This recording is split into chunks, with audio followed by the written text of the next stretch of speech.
사랑하는 성도 여러분, 오늘도 하나님의 은혜 안에서 예배드리게 된 것을 감사드립니다.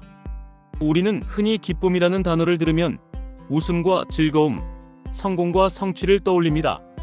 그런데 솔직히 말해서 여러분은 요즘 기쁘십니까? 경제가 불안하고 건강도 마음처럼 따라주지 않고 가족 안에서도 갈등이 있을 때 기뻐하라는 말은 공허하게 들릴 수 있습니다. 릭 워렌 목사님의 목적이 이끄는 삶에는 이런 구절이 있습니다.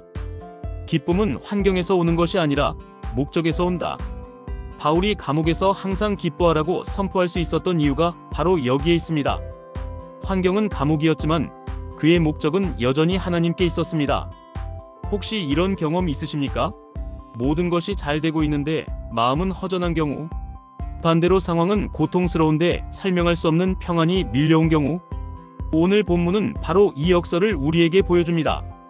바울은 감옥에서 빌립보 교회에 편지를 쓰며 이렇게 말합니다. 주 안에서 항상 기뻐하라. 내가 다시 말하노니 기뻐하라. 4절. 도대체 바울은 어떤 눈으로 세상을 본 것일까요? 오늘 말씀을 통해 그 비밀을 함께 살펴보겠습니다. 기쁨의 근거는 환경이 아니라 주님이다. 바울은 항상 기뻐하라라고 말합니다. 헬라어로 판토테는 모든 순간이라는 뜻입니다. 좋은 일만이 아니라 나쁜 순간까지 포함됩니다. 여기서 중요한 것은 기쁨의 근거가 환경이 아니라 주님이라는 사실입니다. 히브리어로 기쁨은 시마, 단순한 웃음이 아니라 하나님의 임재 안에서 오는 만족을 말합니다. 여러분, 우리가 웃는다고 다 기쁜 게 아닙니다. 어떤 웃음은 마스크일 수 있습니다. 하지만 주 안에서 오는 기쁨은 환경이 바뀌지 않아도 사라지지 않는 본질적인 것입니다. 한 신학자가 말했습니다. 감옥의 창살 너머로 본 하늘은 오히려 더 넓었다. 바울이 바로 그랬습니다. 갇혀있는 몸이었지만 그의 영혼은 하늘의 기쁨을 누렸습니다. 성도 여러분, 혹시 내 삶의 기쁨을 사람에게, 돈에, 건강에 걸고 있지는 않습니까? 그 모든 것은 변합니다. 그러나 주님은 변하지 않으십니다. 그러므로 기쁨의 근거를 주님께 두어야 합니다. 염려를 기도로 바꿔라. 아무것도 염려하지 말고 다만 모든 일에 기도와 간구로 너희 구할 것을 감사함으로 하나님께 아뢰라. 여기서 염려하다라는 헬라어 메리무나테는 마음이 쪼개진 상태를 의미합니다. 염려는 우리의 마음을 여러 갈래로 찢어 놓습니다. 그런데 기도는 그 조각난 마음을 다시 하나로 묶어줍니다. 요즘 청년들은 늘 불안합니다. 취업, 결혼, 미래, 심지어 SNS에서의 이미지까지 염려합니다. 40, 50대는 가정과 직장 사이에서 끊임없이 마음이 갈라집니다. 60, 70대는 건강과 노후에 대한 걱정이 많습니다. 그런데 바울은 말합니다. 염려 대신 기도하라. 여러분, 우리가 기도할 때 하나님께 내어놓는 순간 그 염려는 더 이상 내 것이 아니라 하나님의 것이 됩니다. 하나님의 평강이 지킨다. 모든 지각에 뛰어난 하나님의 평강이 그리스도 예수 안에서 너희 마음과 생각을 지키리라. 여기서 평강은 히브리어 샬롬입니다.